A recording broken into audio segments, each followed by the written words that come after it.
হে মানব মণ্ডলী, তোমরা তোমাদের প্রতিপালককে ভয় করো, যিনি তোমাদেরকে এক ব্যক্তি হইতেই সৃষ্টি করিয়াছেন ও যিনি তাহা হইতে তাহার স্ত্রী সৃষ্টি করেন, যিনি তাহাদের দুইজন হইতে বহু নরনারী ছড়াইয়া দেন। এবং আল্লাহকে ভয় করো, যাহার নামে তোমরা একে অপরের নিকট যাচনা করো, এবং সতর্ক থাকো জ্ঞাতি বন্ধন সম্পর্কে। নিশ্চয়ই আল্লাহ তোমাদের উপর তীক্ষ্ণ দৃষ্টি রাখেন। ইয়াতিমদেরকে তাহাদের ধন সম্পদ সমর্পণ করিবে এবং ভালোর সঙ্গে মন্দ বদল করিবে না। তোমাদের সম্পদের সঙ্গে তাহাদের সম্পদ মিশাইয়া গ্রাস করিও না, নিশ্চয়ই ইহা মহাপাপ।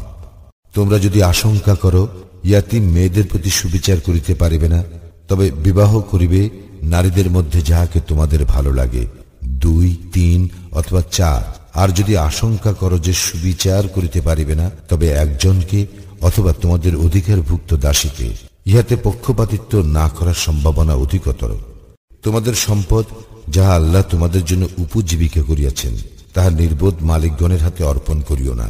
উহা হইতে তাহাদের গ্রাসাচ্ছাদনের ব্যবস্থা করিবে এবং তাহাদের সঙ্গে সদালাপ করিবে।